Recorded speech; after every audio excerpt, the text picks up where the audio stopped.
पीले दांत वाली बहू। रंजना कभी ब्रश नहीं करती थी।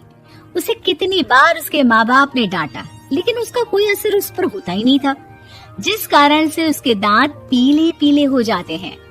शादी के बाद। अरे बहू, वैसे तो तुझ में कोई कमी नहीं है, पर तेरे दांत इतने पीले कैसे हैं बेटा? कैसे मतलब? कोई सर्जरी थोड़ी ना कराई है। वो तो क्या नाम, मैं ब्रश नहीं करती थी तो पीले हो गए। अब क्या करूं? आप कहें तो लाल करवा लूं या फिर काले? यार ये क्या है, क्यों माँ से लड़ रही हो? लड़ रही हूँ? अरे मैं लड़ रही हूँ या ये बोल रही है कि दांत पीले हैं, पीले। अरे तपस्या थोड़ी ना की है इन्हें पीले करने के लिए। बकायदा ब्रश नहीं किया है 20 साल तक, तब जाकर। छी, कैसी बात कर रही हो? ये उस वक्त तो पीले नहीं थे जब हम लोग तुम्हें देखने आए थे। अरे तब साफ करवा लिया होगा डेंटिस्ट के पास जाकर।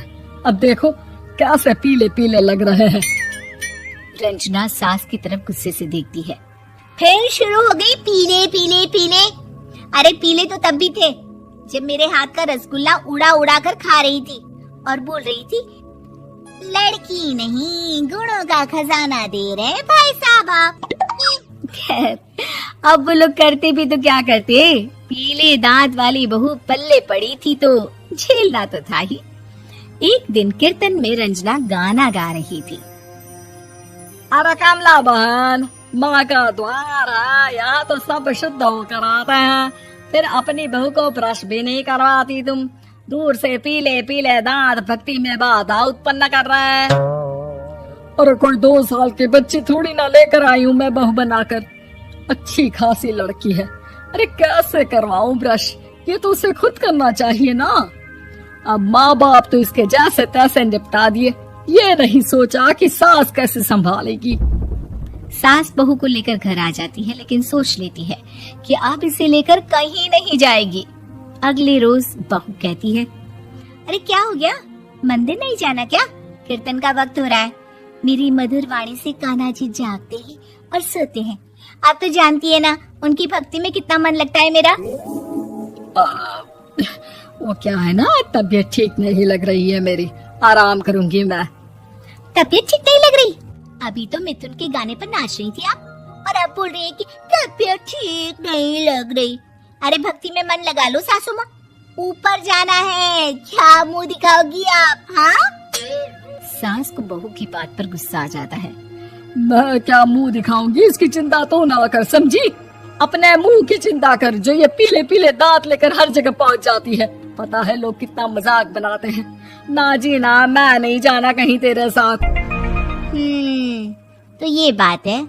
कोई ना, मत जाओ, मैं अपने कमरे में ही बैठकर भक्ति कर लूंगी। ऊपर वाला दांत थोड़ी ना देखता है, मन देखता है, भावना देखता है। और अरे बस बस, तू सब कुछ दिखा, बस ये सफेद चमकदार दांत ना दिखाना किसी को, है? जा यहाँ से।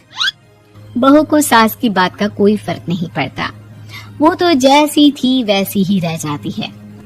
सुबह नहाकर किचन में खाना बनाना, फिर खाना खाना, कीर्तन भजन करना और सो जाना। एक दिन, माँ जी मैं सहेली के घर जा रही हूँ, शाम को लेट आऊंगी।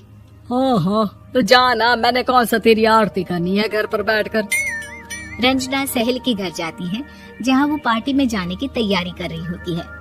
अरे शिखा, कहाँ जाने की तैयारी कर रही है? मैं गलत वक्त पर आ गई क्या?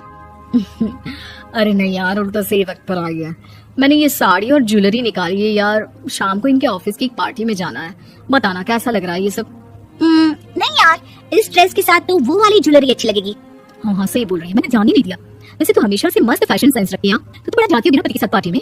रंजना कुछ नहीं बोलती, बस सोचती है कि यार काश ये बात सही हो जाती, तो मैं क्यों नहीं जाती पार्टी में? क्या इन लोगों की कोई पार्टी होती नहीं होगी? रंजना घर आती है और पति से बात करती है कि आप बताइए, आप किसी पार्टी में नहीं जाते क्या? क्या ऑफिस में पार्टी होती? पता नहीं क्या बात है और कोई बड़ी होती है। और मारे मान की गुना को यार से निकल गया। रंजना मर गया, अरे ऐसे बंदा है वो सास से बात करना, अरे ये तो सही बात है, मर गया। आपने तो ये आई